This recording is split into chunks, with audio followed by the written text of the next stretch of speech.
thanks for joining us at VIP Boxing's Bell to Bell podcast. I sound a bit out of sync there, but we haven't been around for a few weeks. But we're back every week now. Me and my fisherman's, whatever you want to call it, on. John Evans with his Puma top on. And Steve Wood, who's dressed for the occasion, the chief of VIP. You know, he's dressed for the occasion with a lovely red tie. He's shining his glasses on top of the head. I don't know, and I think, Stevie, now Phil Taylor doesn't mean anything in the world of darts, mate, because Luke Litter's here, the Lee Eaton lookalike. You're out of a job as a lookalike now. Yeah, Luke Littleshaw, who's playing left back for United next week. Well, I'll tell you what, Steve. Littler would have to drop some weight, wouldn't he, to get that role? Yeah. Anyway, well, Steve's smiling about United. They fluked a draw at Liverpool on Sunday. But, yeah, look, we're here to talk boxing, not football. We're going to crack straight on with everything we're going to talk about. The first Bell to Bell of 2025 being recorded for you on Monday, the 6th of January. And I'll tell you what, John, have you got that clock? All ready to go, Steve. On the buzzer. And we're a lot stricter now, Woody. You stop mid-sentence. None of this carrying on. None of this carrying on at all. We're very strict. So No waffling for me tonight, mate. Right, so we're going to start with round one. And I'll tell you what, who's getting heavy? Something I've sort of discussed with Steve Wood over Christmas, the heavyweight division. Where is it going to be in 12 months' time? You know, Fury and Joshua are most probably going to have a couple fights this year. I guess that might be the end of one or certainly one of them, if not both of them. You know, Alexander Usyk is the king. There's no doubt about that. What is he going to do in 2025? What is there for him? A rematch with Daniel Dubois. You can't see him fighting any of these young guns. And I just think this time next year, we'll be getting ready to celebrate, prepare for a complete changing in the guard. I still think at the end of this year, Alexander Usyk will reign supreme as king of the heavyweight division. If he fights Dubois again, I think he'll beat him. But apart from that, I don't see what there is out there for him. So let's start with you, Woody. Where will the division be in little under 12 months? Right, well, everything you said there, I've made a little note. You didn't mention Zhang. I think he'll be gone as well. And possibly Parker. I'm not sure if Parker's going to win on the 22nd, but I don't think he will. So I've got king of the pile down as Dubois. And then we've got the... German, is it Cabello? Yeah, he's fighting on that 22nd against Zhang. I think he beats him, and I think they'll be the top two. Bacol is going to be sniffing around if he gets an opportunity. He seems to be pushing him away rather than pushing him in. Fabio Ward is obviously looking great, but I look at his amateur record, having none, and then you think how well he's done. Can he hang it out with the real top boys? I'm not too sure. And then an outsider who I think might get back in is Ergovic, because even though he's 32, I don't think he's had that many tough fights, has he? And I think he could come back. So they're my top three to be hanging about in 25. And Usyk, I think he'll retire. I mean, I read on Boxing last night, they're talking about him got cruiserweight and fighting Badu Jack, which, you know, I don't think makes any sense whatsoever. But, I think he's going to sail into the sunset, mate. Yeah, I think Usyk's probably got one more big fight left in him. I thought him and Fury both looked like they were both just coming down the other side of a hill when we boxed just before Christmas. I think Usyk, if he sticks around, he will do it. I think he'd beat Dubois again. But I think the rest of the people are going to be jockeying for position. So I think next year we'll have someone I'll speak about in a little minute. I think Itauma's going to be right there. I think the dark horse could be a Coley. When we look at all these people who are coming through now, he's a real handful, a Coley. No one's going to want to fight him. But like Steve, I think Caballero will be up there as well. So I think it's like a year of jockeying for position, getting ready for next year, Steve. Excellent timing there, John. Round two, John, and the guy you mentioned there, Moses Itauma. You asked the question, is Moses the best prospect in recent memory? Yeah, I think he is. I can't think of a young fighter who's come through since I've been watching boxing who's as good as this and who's maintained it at such a high level. I remember we used to read about the Mexicans, like, what was he called? Panchito Bajado when he was 15, and people were saying he was going to be the greatest fighter of all time. But they disappear. Itauma, we used to hear stories of him beating up 16 well-established world champions when he was 15 years old, changing out his school uniform, putting his sparring gear on and beating them up. And he's doing it now at such a level. He looks so fast, so talented. He's got that aura that a heavyweight champion should have as well, the way he carries himself, the way he talks, the confidence he's got. He looks like he's born to do it. Obviously, he's got to take one on the chin yet. We've not seen that. And who knows what will happen when he gets it off a 20-stone man. But I just think he looks like the entire full package. And as I say, I can't think of a better prospect I've seen since I've been watching boxing. Yeah, I agree with you, John. And what I really like about him, and it's hard to say this, it's like you're contradicting yourself because he's had a lot of early KOs. But in the little bit I've seen of him before he stops him, he looks like he's got the boxing ability and a boxing brain. And even though he's getting rid of them early, he's showing patience in them. So I do think he's going to be it. The only worry for me is that they want to try and beat this Mike Tyson record. And there is a process, and you can go through the process quicker than normal. But I was thinking, if he fought Parker now, I'd have to fancy Parker. But if you take it another 12, 18 months of his experience and Parker was to stay at the same level as he is now, I'd go with Moses Itauma. So I'm just hoping that they don't go that one or two fights too soon for him, which they did with Dubois, and he's come back fantastic, hasn't he? It was a great experience for him. But, I just hope they get it right for him because he seems a lovely kid as well. Yeah, well, that's what I was going to touch on, Steve. You were led in that for me. Echo everything you both said about him as a boxer. When I was in Saudi for a few days last month, and I saw him around the hotel every day, breakfast, lunch, and dinner. And how well he seems to handle everything. Just walks around, hello, mate, how are you? With that sort of South London, Kent drawl that he's got. Very level-headed fella, he seems, and that's very important as well. And I think he'll be able to handle everything that comes with this. You're a very unassuming guy he comes across as, and really easy to like as well, which is important for a heavyweight as you develop and get marketed more. Right. Round 3, over to you, Woody, and DAZN. How many shows will they do in 2025? Yeah, it's just something that I was thinking about over the weekend and thought, I'll ask you boys where you think this is leading to, because obviously DAZN, Eddie Earner said this year he's going to do 20 shows where he only did 11 last year. This is in the UK. It's been announced that Frank's leaving BT to go to DAZN, which to me was a shock at the time because BT is such a big platform and he's doing really well there. And obviously he's called it dead zone in the past. And, nobody knows the numbers you're getting off DAZN. And that's only because of one reason. They won't be that good. Because promoters like to shout off good things, don't they? And they can't because the numbers there. They're losing loads of money. So they've got Eddie's 20 shows. They're going to do, let's say, 15 with Frank. They give a deal to GBM. I don't know how many they're getting. And then there's others that I don't think have contracts are being paid, but they're going to put them on there. So obviously, they're losing money. Turkey Al Sheikh, we led to believe, bought 13% of it. So he's going to be chucking some dough into keeping them all going. But it's how many shows do they do? Could it be a show a week? And is that too much for us all? Or is it just great news for boxing that they're going to do a show a week? Hey, I think there could be 2-3 shows a week, Steve. I mean, I've heard Frank could be doing up to 20 plus shows this year when he goes there. And that might just be Britain alone. I mean, there could be 2-3 shows a weekend there. They've already, they're putting a lot of stuff on there at the moment on that platform where, people are producing it and they're just putting it out as live. There's been shows there recently where GBN and Johnny Clark have had a show on the same night. It's just going to become the home for boxing. How much they're losing, I don't know. How many people are watching, I don't know. And also they've also just combat. You've got to combat also people that have them on fire sticks and stuff. So which everyone seems to have these days. So we will never know their figures, but I think you could be getting 2-3 shows a night. On the easily. Plus, as well, on top of that, you've got Misfits, which seems to hoover up a lot of viewers.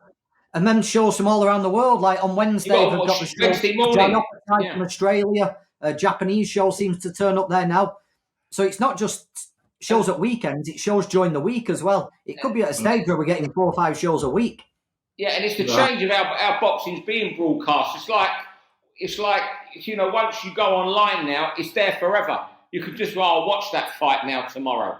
I'll watch that in the week when I'm doing nothing. It's a ready-made library. It's like, you know, with print newspapers, I've spoken to this with PR people, and boxers' parents still like to see it in print, but a boxer likes it online, so it's never going away. Round 4, and someone who we see plenty of on the internet, not much in print. We don't see much boxing in print these days. Callum Simpson, he's in action this week on Saturday night. I think it's in at Sheffield, that really good venue that Izzy Asif uses for GBM, Cannon Medical Arena. Great arena, by the way. Holds about 1,800. Sold out. Callum Simpson fights Steve Woodall. You've got to fancy Callum to win. But I'm just beginning to think now, he's really just got to kick on now. The way, you know, he's not stagnated, but he's not moving up a level where he should be now. I mean, I want to see him now move on and fight someone like, who's the French guy? Is it Kevin Sadjo? Yeah. Who's had a good year last year. I think he's got the European title. I think he's got to kick on to that level now because he's proved himself in Britain. What is there for him in Britain now at that weight? Do you know what? I can understand them taking this. Callum had the tragedy, didn't he, last year where his sister died? I'm not about this fight. I'm not about moving on after. No, but just talking through. And he thought about bringing him back into like an easy fight, but he asked for the hardest one available. And I think Steve Woodall, that win over Lerone Richards just got brushed over. That was a serious upset and a serious knockout. And he deserves a shot, Woodall. Once he clears this, I think we're going to look at something big in the summer. We're going back to Barnsley, and I spoke to Callum last week. We're going to open up the entire stadium. He sold 7,000 tickets last time. They're already making plans to put the ring in the centre circle, open up all 4 stands and the pitch. To do that, we need a big opponent. Now, if you look at the IBF champion, William Skull, I'd back Callum Simpson against him tomorrow. Maybe that's who they're targeting. But it's got to be a big name to justify going to Barnsley with 20,000 people. Yeah. Listen, he's fought on a lot of our shows, and he's a massive super middleweight, first of all. I don't know how he makes that and how long he'll be able to keep making it. He's very entertaining to watch. The only thing that I'm not seeing, and whether they can or can't do it, I don't know, is someone who's going to push him back and let him take a shot. So that's something that's got to be answered. But up to now, he's done everything right, you know. And apart from when he fought someone on my show, and I was looking at his record before, it's been changed to unknown now because... let's not talk about that, Steve. Let's talk about that. Yeah. Listen, I nearly lost my licence for him, and I don't even look after him. So, he owes me a pint, does Callum, when I see him. I tell you what, though, it's weird how he's moved quickly, isn't it? You know, he's number 1 now in Britain.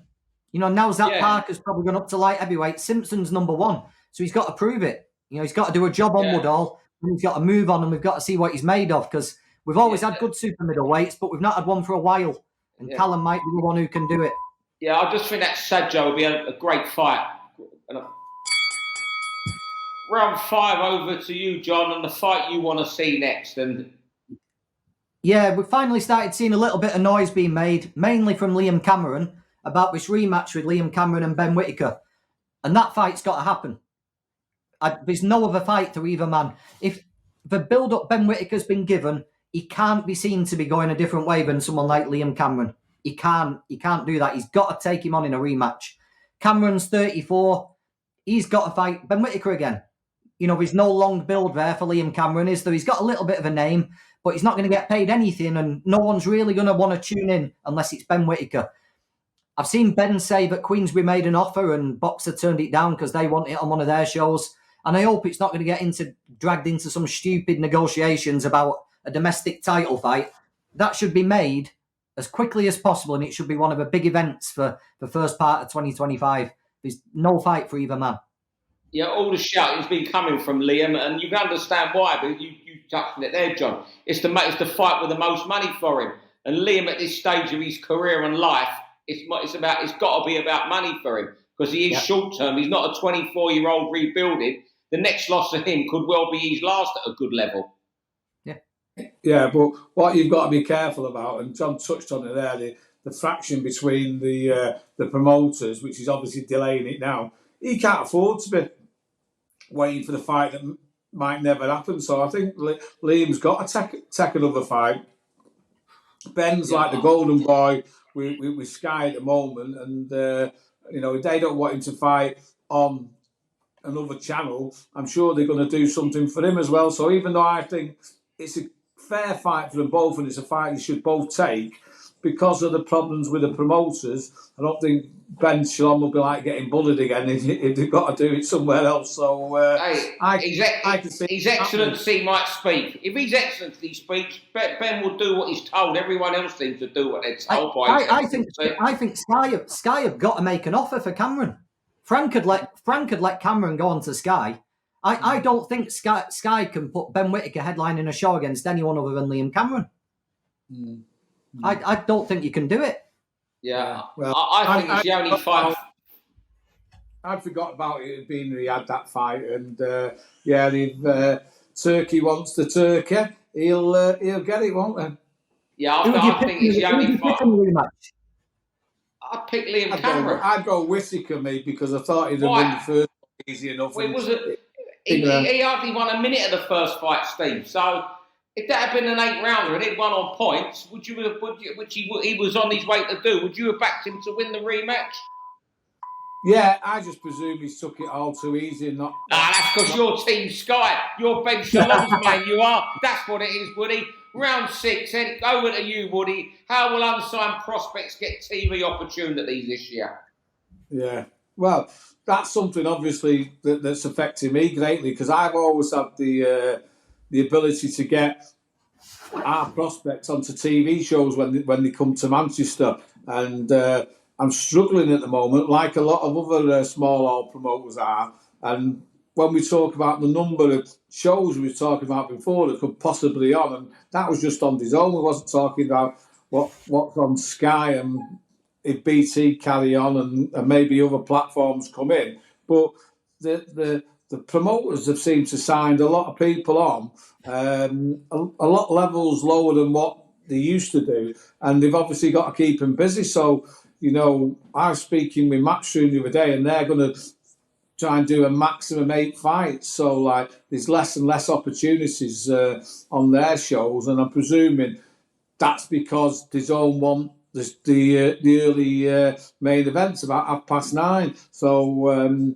the problem that I and all the other small hall promoters is that our good prospects won't get the chance to be shown on TV and be built, because there's a big difference between fighting one of our shows and getting all the publicity and all the interviews and fighting in the bright lights of TV till they're kind of thrown in an opportunity. And it's disappointing for me, because the strategy that we're going to have of building the kids up is going to change. Well, I think the strategy should be for, look, the only person who seems to be signing fighters occasionally now is Frank Warren. Eddie doesn't seem to be signing. Boxer aren't signing many. You might get Frank and Eddie signing more if they're doing more domestic shows, but you wait until later in the year. And in the meantime, I think they're not going to get the money the fights warrant. They're not going to get the exposure they warrant. But to get noticed by big promoters, they notice what goes on the small halls. Young fighters have got to go in fights on small hall shows against fighters that usually fight on a TV show for a lot less money than what there is. That's how I see it happening. Because no one's signing anyone at the moment. Well, we don't know what's happening with Boxer at Sky, but we're not here to discuss that. They might be staying, they might be going. The rumour mill's in overtime every day with that one.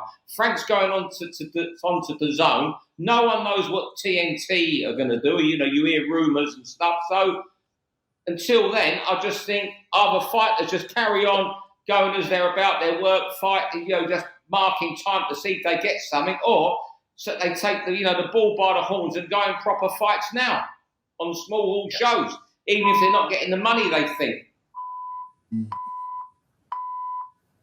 There you go, Steve. Well, there you go. Steve, before you go, VIP, how did you see 2024 and how do you see 2025 for VIP boxing? Will we see prospects going against each other in your shows this year?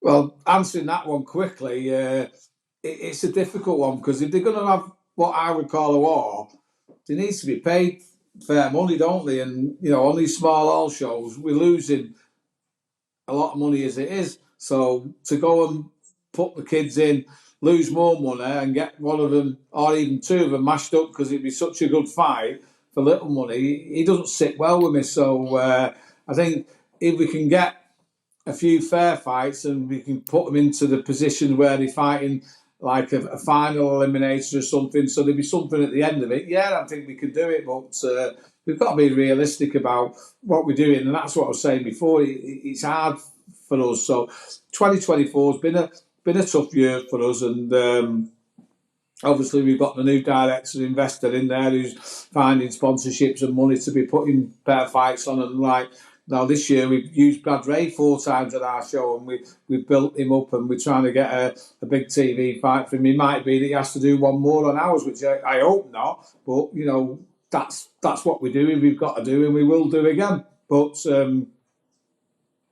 it was a settling year for the 2024, and I think 2025 we've got to push for the slot of one of these vacant TV shows. So we're already working on improving our production on a certain number of shows, and then they'll probably go on BoxingNews. We've got to agree that with them. But our first one got 30,000 viewers and put together short and not promoted as good as we'd like to do. So I'd like to think we can start getting up to 100,000 people watching our shows, which will help us with sponsorships. And obviously, those numbers are up there with what Sky are doing, aren't they, on a normal one? So, I think we're going in the right direction, but it's been difficult. But we've been doing it 30 years. We don't give in. We keep pushing forward. And I think 2025 is going to be the breakthrough year for us, which I'm really, really keen to do. John, anything you want to add or ask to Woodster before he undoes his top button? I was just thinking then, in the past, they used to build the fighters up, and then when they got an English or a British title fight or a Commonwealth title fight, people had followed the story, and that was like the start then, wasn't it? But these days, you get fighters who might be 12 or 13-0. You've never seen them. All of a sudden, they're on a big show in an English title fight, and that's it, isn't it? That entire little 40-minute fight, that either makes or breaks them. If they don't turn up and they get turned over when they should quite easily, you don't see them again. They have to rebuild back. If they win, it catapults them and they go British, Commonwealth, European, then quick. It's all accelerated once they get to that level. Yeah, well, Callum Simpson, who we said before, has done the same, hasn't he? Yeah. Steve, well, thank you for joining us, Woody. Thank you, John Evans. And Steve, I guess I'll be speaking to you tomorrow morning or about what we've got coming up, what fights I've got to match. Yeah, well, I'm not going to tell them all about our shows, but I've got a big list here which I'll be putting on the matchmaker to sort out, because it's getting easier. It's getting easier now, these matches. Mate, are you having a laugh? There's no one about. There's no one about still, mate. You imagine being a journeyman now, what you could earn if you knuckled down. Mad. Anyway, fellas, thanks very much indeed, and we'll join you next week, or join us next week again on Bell to Bell. Thanks very much. For all boxing info, news and latest interviews, amateur and pro, across the north, click and subscribe. VIP Boxing Promotions. Also, Twitter, Instagram and Facebook.